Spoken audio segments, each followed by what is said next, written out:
O eternal Lord God, who alone spreadest out the heavens and rulest the raging of the sea, who hast compassed the waters with bounds until day and night come to an end, be pleased to receive into thy almighty and most gracious protection the persons of us, thy servants, and the fleet in which we serve. Preserve us from the dangers of the sea and of the air, and from the violence of the enemy.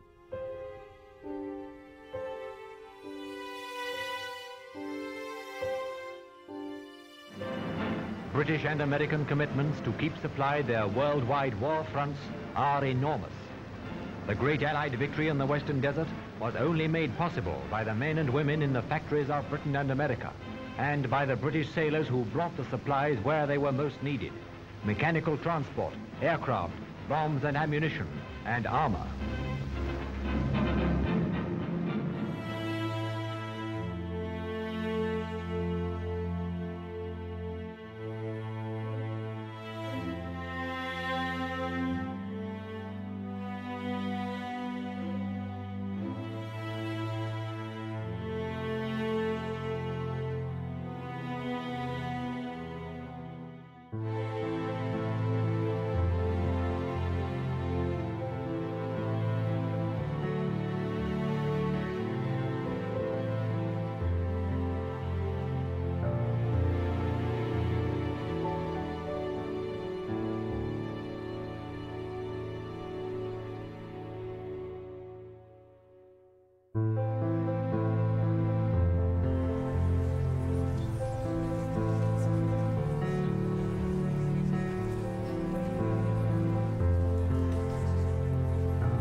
October the 19th, 2010.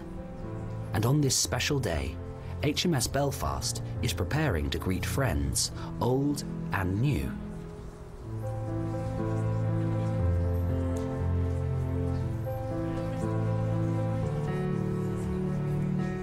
A crucial member of the so-called Arctic convoys, ferrying supplies to Russia in World War II, HMS Belfast has earned its place in history and has recently benefited from extensive renovation at the Severny Werf shipyard in St. Petersburg. This has been made possible with generous financial support from the Russian company OPK. Thanks to the combined skills of Russian and British workers, HMS Belfast can now boast entirely new masts. Я искренне рад, что проект частичной реставрации крейсера «Белфаст» удалось при поддержке российской компании, российской стороны завершить в этот уникальный год, год 65-летия победы во Второй мировой войне. The Imperial War Museum now has the responsibility for preserving this last witness to those convoys, a responsibility which is not without its cost in both time and treasure. My job here is basically running the ship and trying desperately to make it a success. And what that means is trying to attract visitors, to make this place a place of destination for more people, for as many people as possible. The purpose of that is basically the preservation of the ship itself. I mean, I believe it's a place that people really would like to see and should like to see and should be able to see. But it's basically the preservation of this historic site. The question of the masts came up originally about 5 years ago, and they explored possibilities for means of achieving getting new masts in place. You know, like all good museums, we don't have a lot by way of funding to be able to achieve that. It was always going to be an extremely expensive practice, and we looked around for sponsors, and it was suggested we look to Russia for sponsors because of the ship's involvement in the Arctic convoys during the Second World War. And yeah, to cut a very long story very short, after about 5 years, indeed, yeah, the Russians made it happen.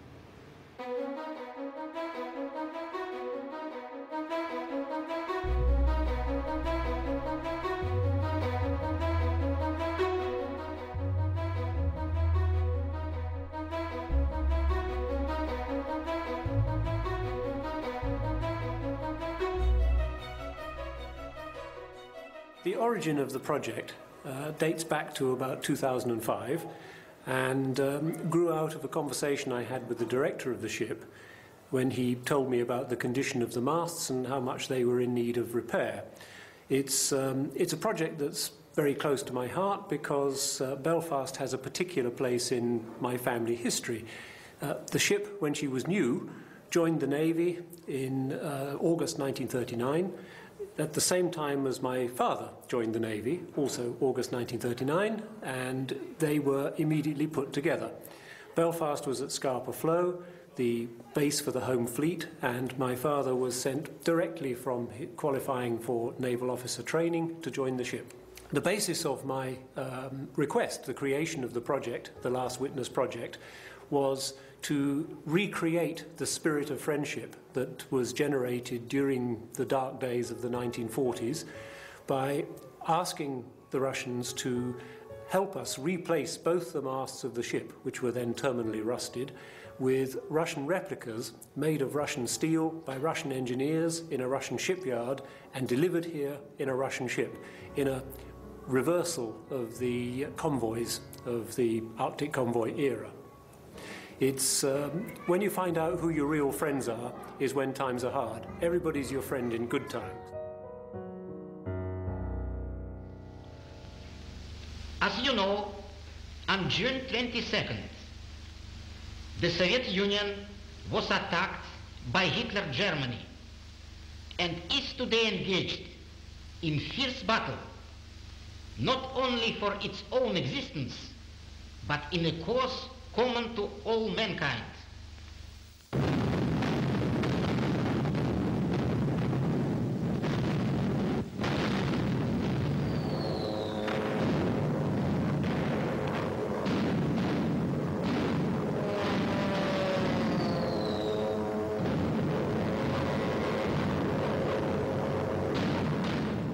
In June 1941, Germany invades the Soviet Union, thereby ensuring Britain, hitherto isolated, a powerful ally in the form of Russia.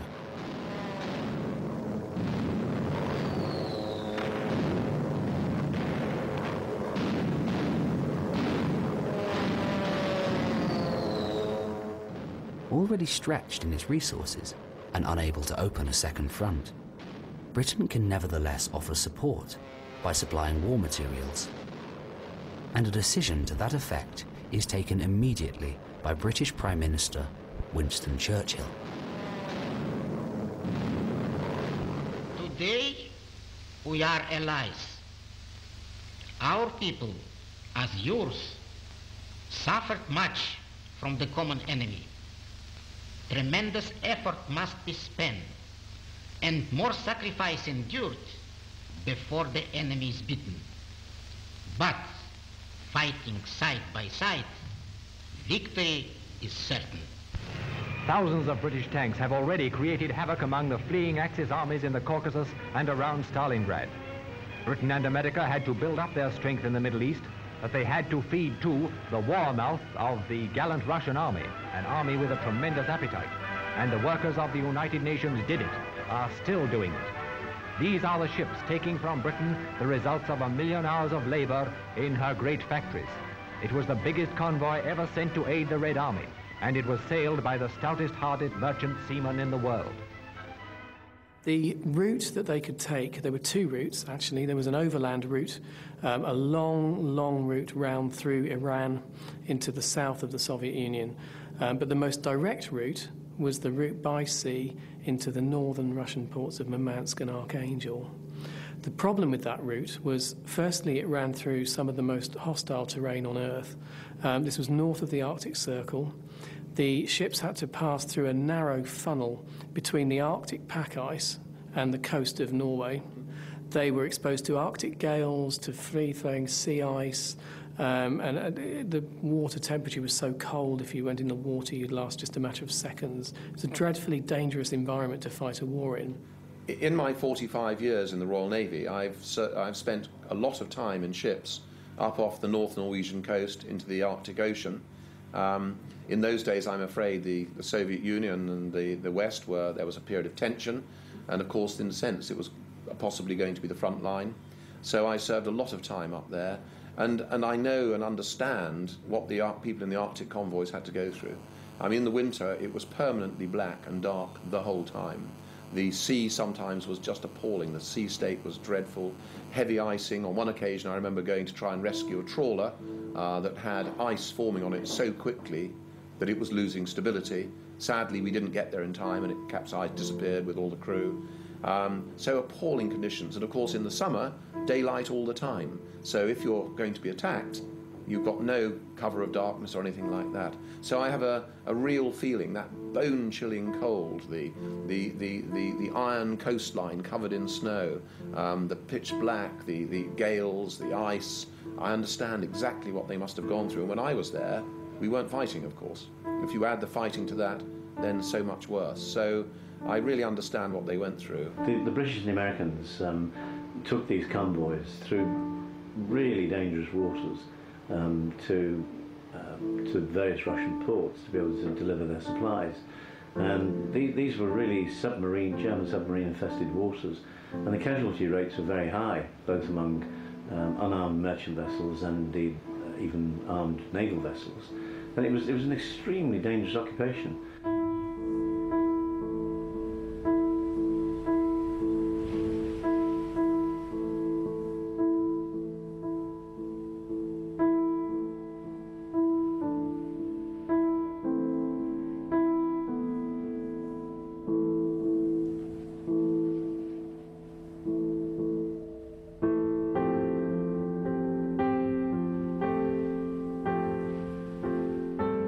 Well, two English words describe it absolutely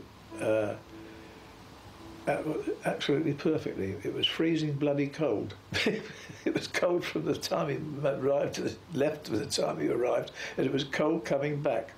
And the short times that we stayed in Murmansk in that area of Murmansk, was the only respite we have. Blooming cold. But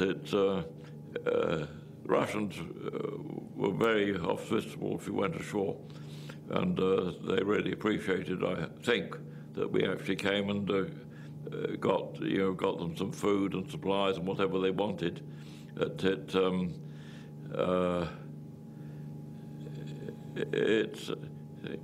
We had one or two.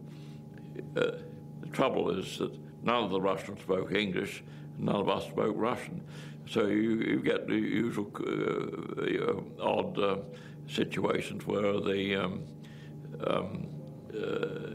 misunderstandings, but they all get sorted out.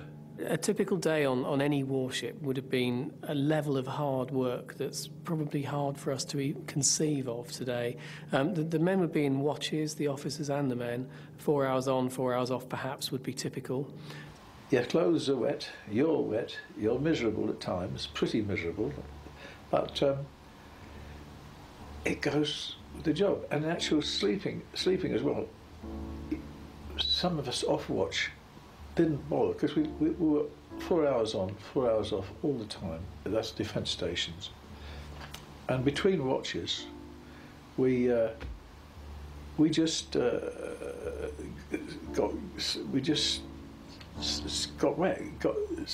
slept between on the benches. We didn't bother unlashing our hammocks and all that thing. We just slept as we stood, 4 on, 4 off. Everybody worked together, and there was no pulling rank and things like that. You all had a job to do, and no matter whether you're talking to, I was only a sub-lieutenant then, only got to lieutenant later in the war, but I mean, it didn't matter whether Jimmy the One was 2.5. He came up to you, you could have a conversation with him, not just him giving you orders or you telling him what you thought. But and it all worked. Freddie Parham was the same, the captain, and so was Bobby Burnett, the Rear Admiral. And but if they wanted something done, you did it because you knew that it was the right thing to do, and that's what a happy ship's about. So they would start their watch. they would have to be constantly working to keep the ship moving. And you have to think of a ship as a small community in many ways.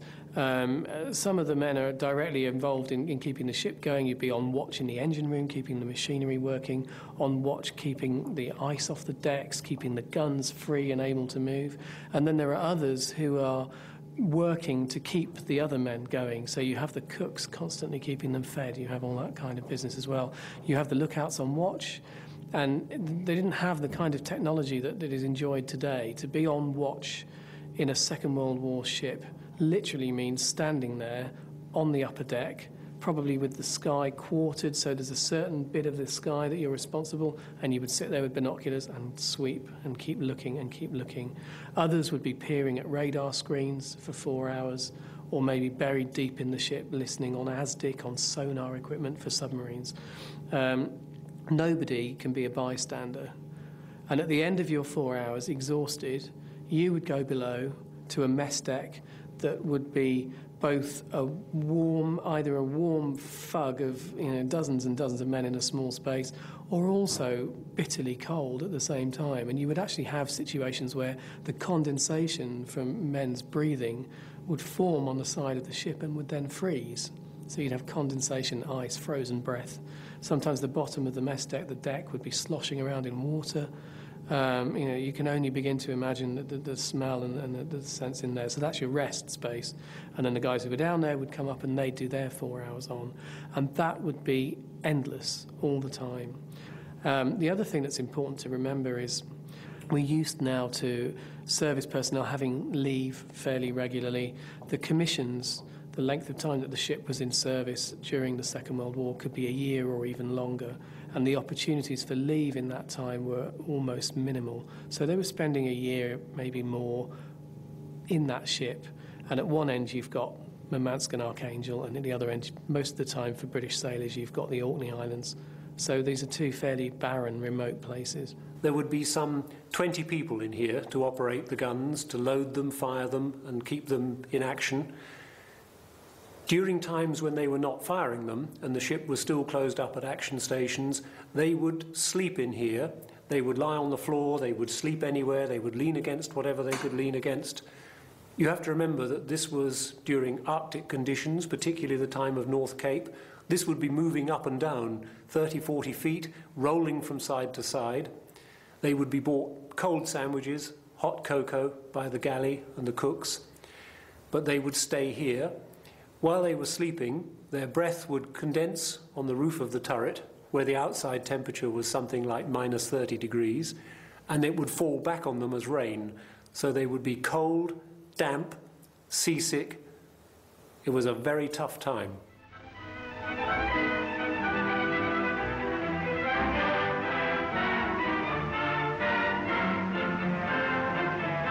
That convoy made headlines. Look at the route they had to take. Past that jagged coast of Nazi-occupied Norway with its countless fjords concealing U-boats, supported by air bases from which hundreds of dive bombers, high-level bombers and torpedo bombers can take off. A voyage of more than 2,000 miles, and nearly all of it in the enemy's own hunting ground.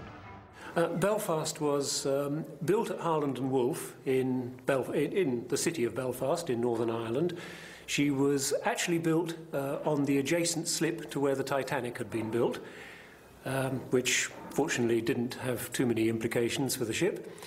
She was launched on St. Patrick's Day in 1938, so she is just over 70 years old now, and took about 18 months to complete fitting out, went into service literally the month before war was declared. She was commissioned in August 1939, at the same time that my father joined her. She went immediately into service. In fact, she was involved in an action very early on in the war when she captured the trading vessel Cap Norte, German, I believe, Hamburg America line ship, which was trying to run back to Hamburg and escape the blockade of Germany. She was captured by the Belfast. I think the Belfast sent across a boat, rowing boat, pulled by sailors with a midshipman in charge, and history relates that it was my father who was in charge of the whaler. The captain of the Cap Norte was extremely depressed and is reported to have burst into tears when the ship was boarded, because exactly the same thing had happened to him on the first day of the First World War. Belfast continued patrols in the northern waters until going out on an exercise one day from her home port in Scotland.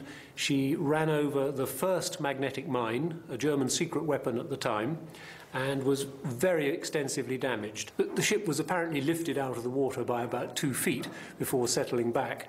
Nobody was killed, but the ship was damaged very badly, took 2 years to repair, and consequently all of her people were dispersed to different ships throughout the fleet.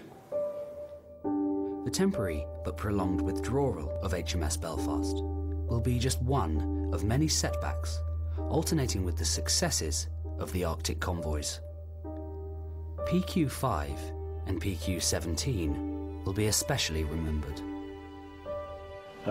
My first Russian convoy was PQ-5, as I remember it right. You've got to remember that sailors in those days, ships companies in those days, were absolutely forbidden to keep diaries. There was no way that any of us could keep accurate diaries, because it was a very, very serious punishable offence. And if you think about it, it stands to reason that such information could have been of value to the enemy had we been taken prisoner.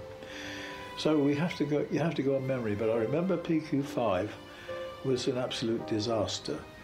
The convoys started off from Iceland as far as the eye could see. I can't remember exactly how many ships were in it. I obviously wouldn't. It looked about 27, 28, maybe 30, before we were attacked from the shore-based German aircraft, Junkers 88s, Heinkel 111s, etc. One after another, we saw these beautiful merchant ships hit and sink. And as you know, the time span in those waters in the Barents Sea is about 4 minutes.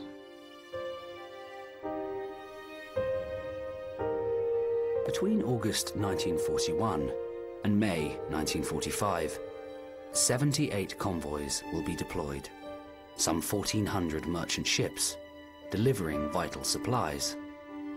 Of these, 85 merchant vessels and 16 Royal Navy warships will eventually be lost.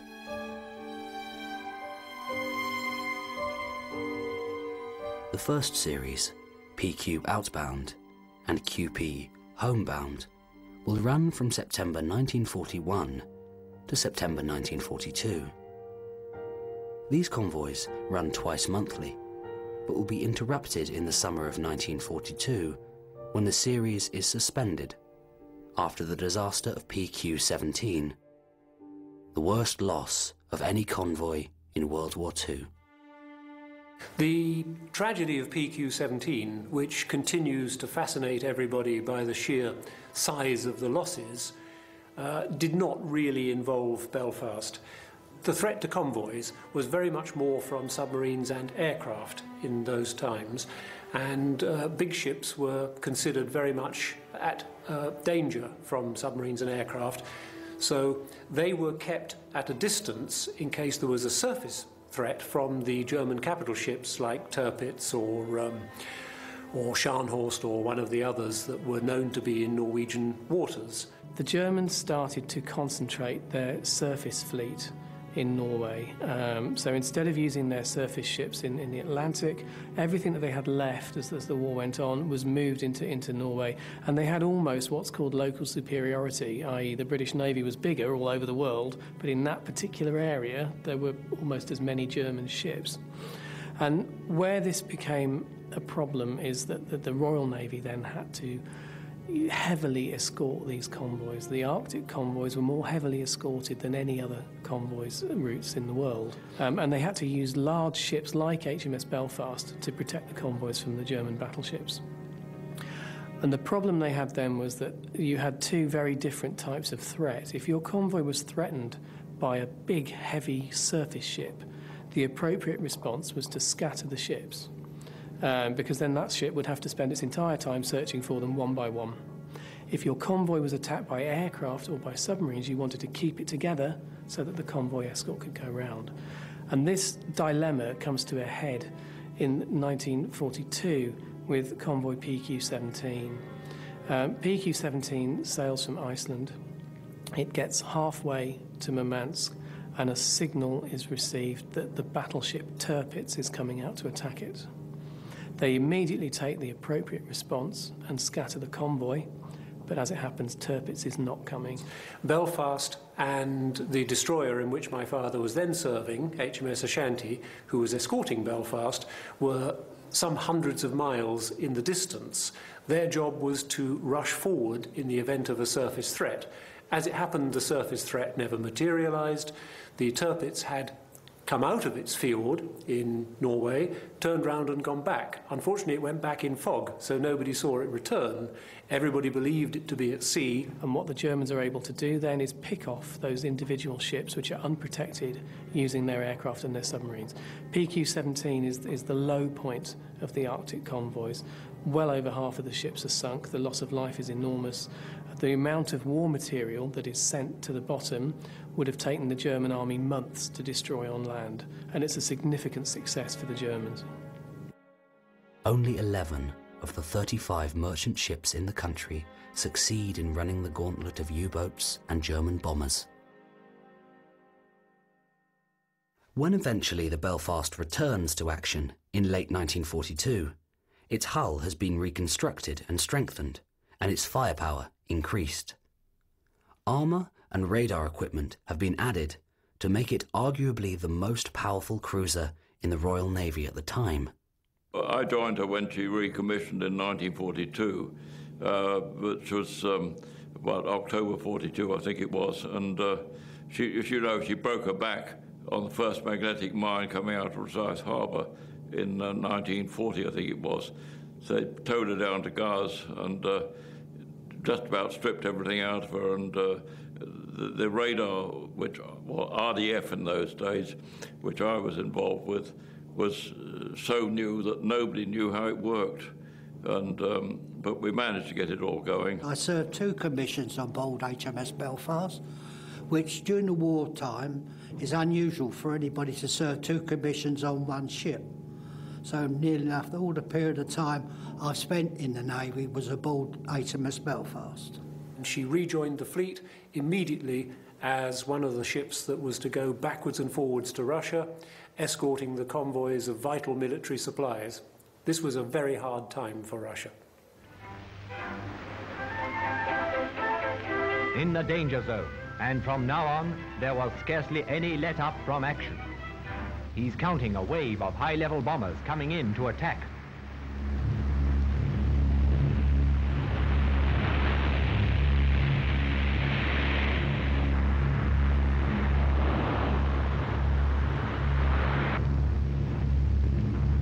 The next attack was low-level.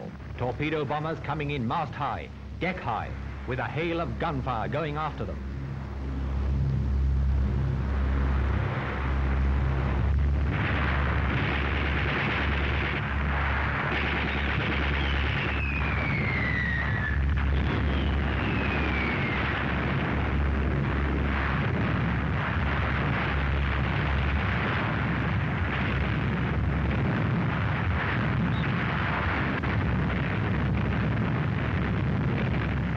The nights were all too short as the convoy slowly plugged along. U-boats joined in the attack, and the ships endured some losses. But sometimes, mingling with the crash of gunfire, was the roar of a torpedo going home. The majesty of terrible drama. It makes you think it's worthwhile putting up with rationing if men must go through this hell to win the war. The second series of convoys, JW, outbound, and RA, homebound, will run from December 1942 until the end of the war, though with 2 major interruptions in the summer of 1943 and again in the summer of 1944. Outward and homebound convoys are planned to run simultaneously. By December 1943, the German army is forced into a continuous retreat. The Luftwaffe has been emasculated in 4 long years of war, and Allied anti-submarine capabilities are steadily degrading the effectiveness of the U-boats. With the rapidly deteriorating military situation on the Eastern Front, it becomes increasingly important for Germany to interrupt the flow of supplies from the Western Allies to the Soviet Union. The only effective weapon at the disposal of the Germans in Norway is the Scharnhorst, since the battleship Tirpitz is now badly damaged and the 4 remaining cruisers are committed to the Baltic. During a conference with Hitler on December the 19th and December the 20th, Gross Admiral Karl Dönitz decides to employ Scharnhorst against the next Allied convoy that presents itself. The Belfast will see action throughout 1943, and in December of that year will play an important part in the Battle of the North Cape, assisting in the destruction of the German warship Scharnhorst. The journey up was horrendous. What with the U-boats knocking about, surface craft, aircraft, and also the anticipation that we may come across a surface radar like the Tirpitz or the Scharnhorst, which we eventually met up with on Boxing Day 1943, 26 in 1943. That was on Boxing Day. The convoy JW-55B is targeted by the German battleship Scharnhorst.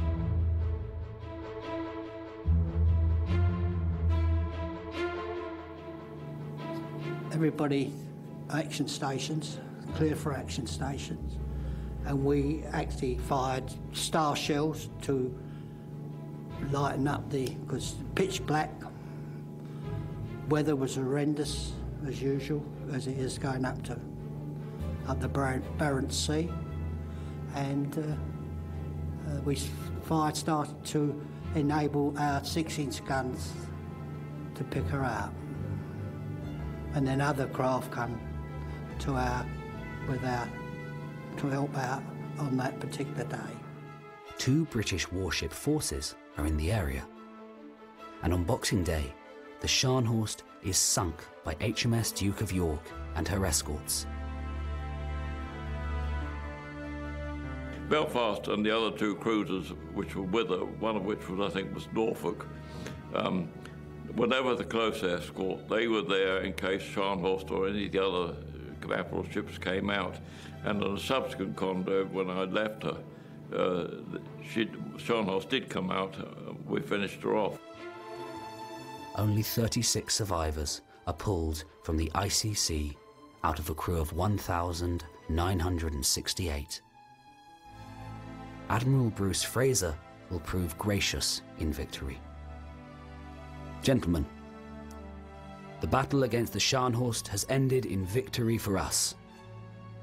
I hope that any of you who were ever called upon to lead a ship into action against an opponent many times superior will command your ship as gallantly as the Scharnhorst was commanded today.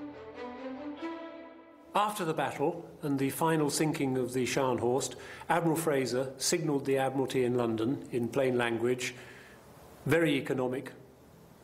Scharnhorst sunk. The Admiralty, slightly less economic, signalled back, grand, well done. It's worth noting that there were no British losses in the sinking of the Scharnhorst, which was memorable because this was the last time in the history of the sea that big ships would fight a gun duel at sea. It was the passing of an era.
The collaboration with the Russians was quite simply brilliant. The mere fact that the company assigned and paid for this group of people to come over and spend several weeks here. I mean, originally it was going to be something like 6 to 8 weeks working on this mass project. It's quite phenomenal. And a lot of hoops to be able to get people not just into Britain from Russia, but to get them working permits and everything, to get them living accommodation. You know, they went through great hoops to be able to make it happen. And it's cost the company a lot of money, basically, to do this. But the people themselves are phenomenal. I mean, we didn't really know what to expect. And we found we had this group of 10, and we had this quite stretched timetable, assuming that, you know, people would work perhaps a little bit like sort of British trade unionists, perhaps. But they don't. They work like demons, basically. And they're extremely skilled. You know, the standard of their work is second to none. And they're great people to work with, they really are. Their productivity, their attitude, their whole characters is absolutely wonderful. And it really has been fantastic to have them here.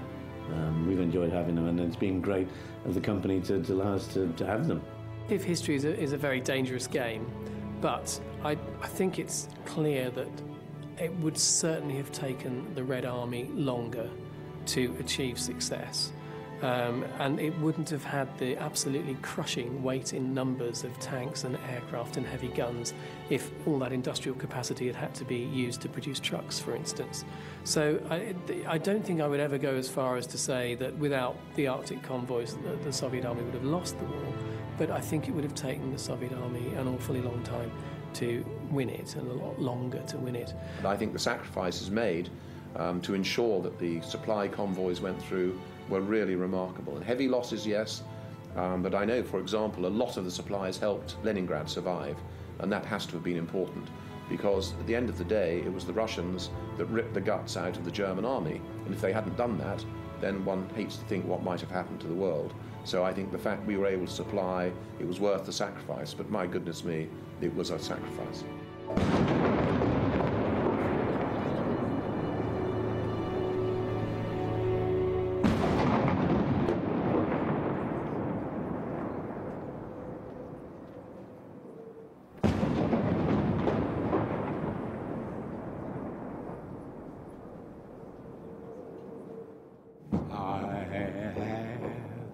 Often walked down the street before, but the pavement's always been beneath my feet before. All at once am I several stories high, 'cause I'm there on the street that you... Oh, joy. Are there lilac trees in the heart of town? Can you hear a lark in any other part of town? Does enchantment pour out of every door? No, it's just on the street where you live. That overpowering feeling that somehow I know you are near. That overpowering feeling that any second you may suddenly appear. People stop and stare, they don't bother me, for there's nowhere else on earth I know I'd rather be. Let the years go by, oh, what care if I can be here on the street